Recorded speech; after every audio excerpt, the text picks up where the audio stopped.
This is yttrium oxide. It's a rare earth element which has been bound with oxygen. But why should you care?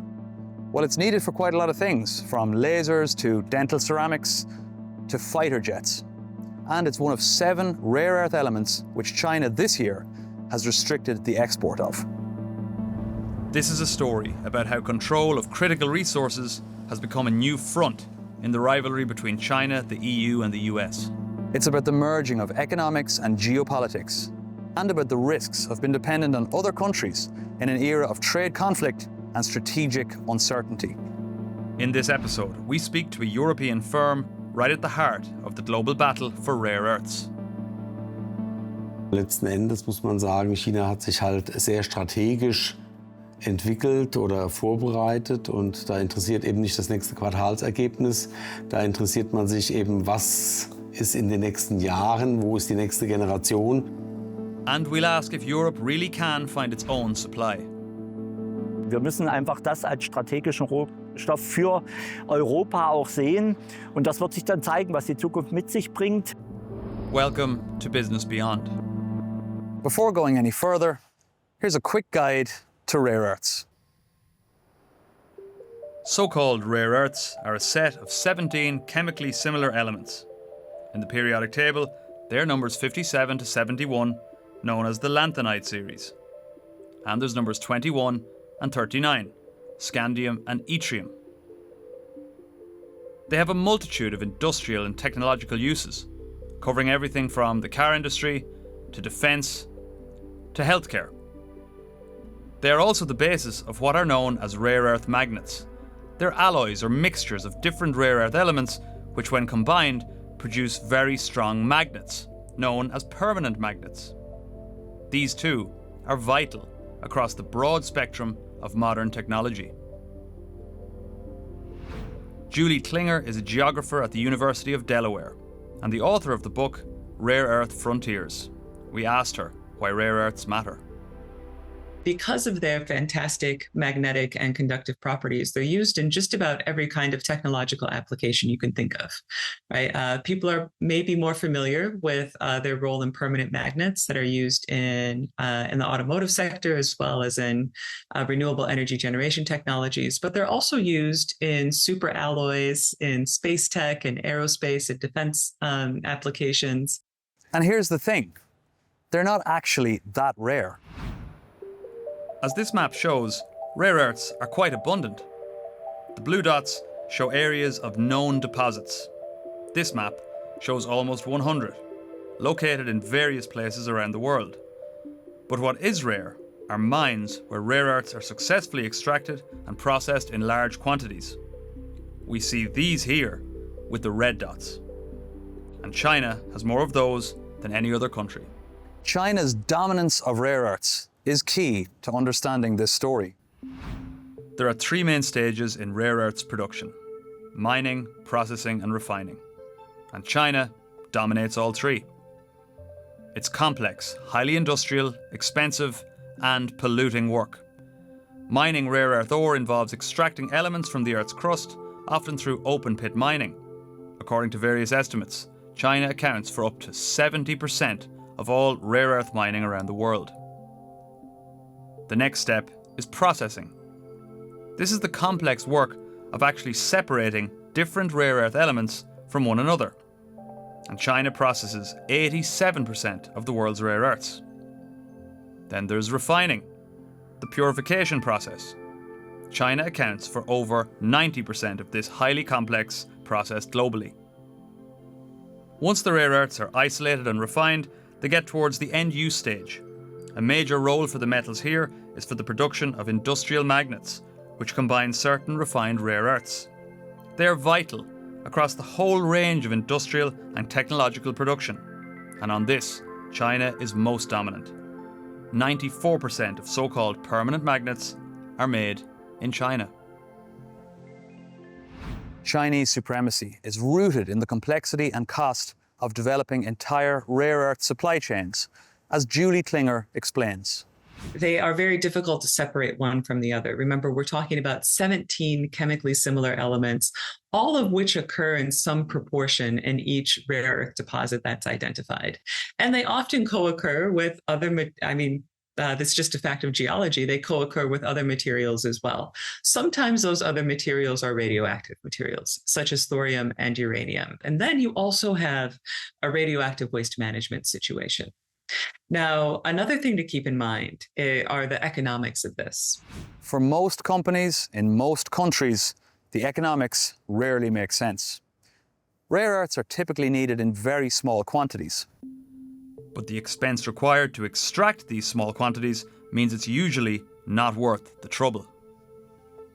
It's really hard for a single company to actually make a profit if they're producing rare earth elements because they're selling low volumes, specialized applications, generally fairly early on in the supply chain. As you move down the supply chain to magnet manufacturing or superalloy production, then the profit margins start to look a little bit better. For decades, Beijing eyed rare earth production as a strategic investment. A combination of smart long-term planning and state subsidies has given it a unique advantage. Because it's difficult to do that in a kind of competitive free market context, a context where there are robust state subsidies in place to sustain this industry has proven absolutely vital to building a robust rare earth industry and robust rare earth supply chains, as China has demonstrated. China's dominance of rare earths has come into sharp focus this year. Back in April, Beijing restricted the export of 7 specific rare earth elements and related rare earth magnets in response to Donald Trump's so-called Liberation Day tariffs. China picked metals and magnets that are important to the US economy, particularly its defense sector.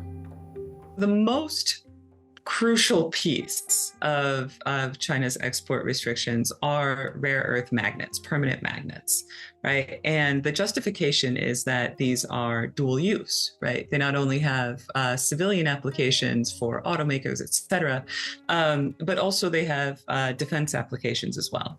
And this is no secret, right? For the past 15 years, reporting on rare earth elements has really emphasized or reporting on rare earth magnets has really emphasized their importance for military technologies. But China's restrictions have also had a major impact on European companies. To learn more about this, we spoke to Jens Eskelund. He's the president of the European Union Chamber of Commerce in China. There are a number of companies that have been very severely impacted by these restrictions. And we do hear anecdotally about a few companies actually having had to stop their production in Europe simply because of the fact that they have run out of some of these minerals that they need for their manufacturing. While Jens Eskelund says that Europe is effectively collateral damage in a wider US-China row, he believes the situation is contributing to a general sense of unease about the trajectory of future EU-China relations. This is something that only adds to this feeling in many parts of Europe that maybe China is not as reliable, as predictable, as stable a business partner as we would need it to be if we are to retain a relationship at the very high level of dependency that Europe has right now on goods, minerals, intermediary goods, components coming from China. And another angle has recently emerged. Companies that want to obtain export licenses from China for rare earths are being increasingly asked by Beijing for sensitive data about what they use the rare earths for and exactly how they're going to use them. Some companies also feel uncomfortable about sharing the amount of information that's required, because for some companies they feel that either they will have to share sensitive customer information or maybe insights into the production that are so sensitive that in essence it's equivalent to giving away parts of your intellectual property. So what's actually going on? To better understand how companies are navigating the changed world of 2025, we've come here to Frankfurt to visit a company whose business literally is the purchase of rare earths. Behind this reinforced steel door is a rare earths treasure trove. This bunker in suburban Frankfurt belongs to Tradium, a rare earths and precious metals trader which supplies a range of sectors across the globe. Ja, das gibt nicht allzu viele, die das in der Form betreiben. Und mit dieser großen Lagerhaltung ist mir zumindest jetzt kein anderes Lager bekannt, sagen wir es mal so. Matthias Rüth is Tradium's managing director. He founded the company in 1999 and since the late 2000s has been focused on rare earths and developing extensive commercial contacts with China. Grundsätzlich schätze ich das Geschäft mit China und den Chinesen sehr, weil ich eben deren Aktionismus schätze, deren Fleiß und immer neue Ideen oder für jede Idee auch umgekehrt offen. Und das ist schon sehr erfrischend, ja. Tradium supplies a range of industries such as ceramics, magnets and electronics, not just with rare earths, but also with other sought-after raw materials, such as gallium and germanium, also now subject to export restrictions. While there is some hope that the restrictions are gradually easing as a result of trade negotiations, Matthias Rüth thinks the situation has shone a light on fundamental vulnerabilities. Die Abhängigkeit von China ist halt sehr, sehr groß. Und muss sagen, wurde in den letzten Jahren oftmals auch von der verbrauchenden Industrie überraschend locker gesehen. Jetzt, denke ich, ist aber auch mittlerweile überall die Sensibilität geschaffen, dass man eben abhängig ist und dass man vielleicht auch, um eben ruhiger schlafen zu können, sich das eine oder andere mal als Menge an Lager nimmt, um eben eine Versorgungsknappheit oder einige der schwierigeren Phasen eben auch reibungslos überstehen kann. But what about the reports of China seeking increasingly sensitive data from companies before granting them licenses? Welches Anwendungsgebiet, welche Verbrauchsmengen, welche Verbrauchsmenge pro Produkt. Und all das sind natürlich Informationen, die auch jetzt nicht jeder Verbraucher gerne gibt. Und, aber klar, das muss man eben die Karten auf den Tisch legen. Aber wer gibt schon gerne seine Firmengeheimnisse preis? Although Matthias Rüth is relatively optimistic that things will improve, he says there's no getting away from the gravity of the situation facing companies like his and its customers. Das sind schon sehr, sehr gravierende Probleme und Schwierigkeiten, gar keine Frage. Also alles andere würde der Situation nicht gerecht. Also man kann also auch das keineswegs abtun.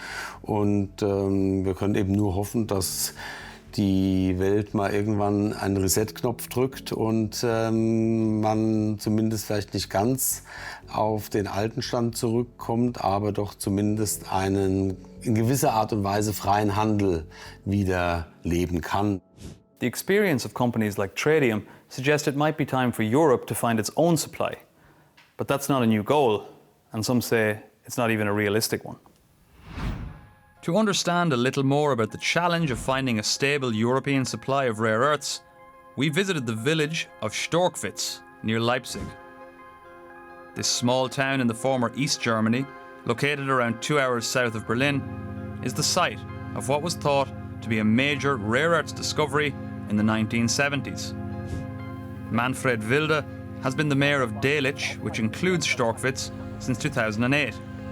He told us how it was discovered that this quiet rural area had significant rare earth deposits. Also man hat 1977, 78 begonnen, den gesamten südlichen Bereich der damaligen DDR geologisch zu erkunden.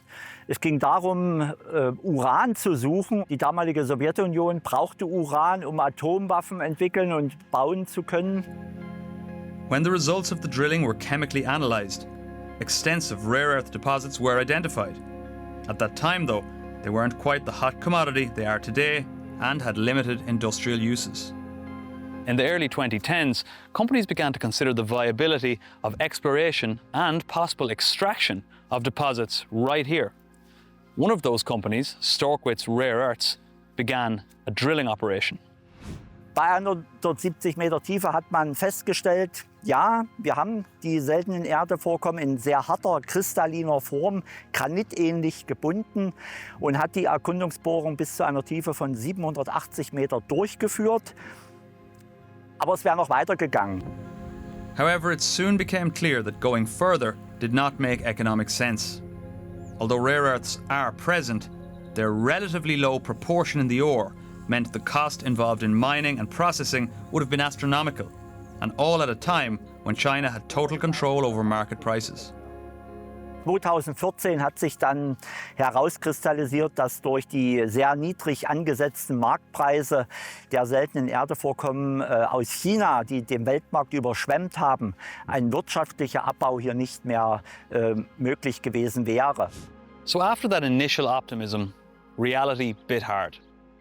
But what does the experience of Shvitz tell us about European efforts on the whole to end its reliance on China and find its own supply? Although the drills and machines are long gone from this quiet corner of Germany, Manfred Wilde is following the news of restrictions from China with interest. Das wird dann interessant, wenn der chinesische Markt nicht mehr so viel bietet und wir in einer gewissen Abhängigkeitsbefangenheit sind und einfach diesen Rohstoff brauchen. Dann wird der Preis zweitrangig sein. Wir müssen einfach das als strategischen Rohstoff für Europa auch sehen. Und das wird sich dann zeigen, was die Zukunft mit sich bringt. It may not have worked out here, but there are other places in Europe where optimism still prevails around a possible rare earths bounty. And one of those places has been grabbing a lot of headlines in the last couple of years. Back in January 2023, the Swedish state-owned mining company LKAB said it had discovered Europe's largest deposit of rare earth metals in the Kiruna area in Sweden's far north. To learn more about this and how things have developed since the discovery was announced, we spoke to Darren Wilson. He's LKAB's Senior Vice President of Special Products, which includes rare earths. If we start to accept as societies that we do need mining, we have a challenge in Europe in recognising that after decades of globalisation and moving manufacturing of things and also critical supply chains away from Europe, we perhaps do need to take greater responsibility. Back in 2018, LKAB began looking into the possibility of mining for rare earths as part of its existing mining operations. Since the breakthrough in 2023, Wilson says the goal has been to come up with a plan to make the extraction of rare earths as environmentally sustainable and economically viable as possible. We know the chemistry works, but then you've got to know that you can do it with the right operating costs and it's economically viable. The company is confident that the deposits are there and that it has the know-how to get them out in a way that makes economic sense. But Klinger, the rare earths expert we spoke to, is always cautious about these types of things. One thing that I've noticed is that every headline about a rare earth deposit or discovery seems to be announcing the world's largest known deposit, right?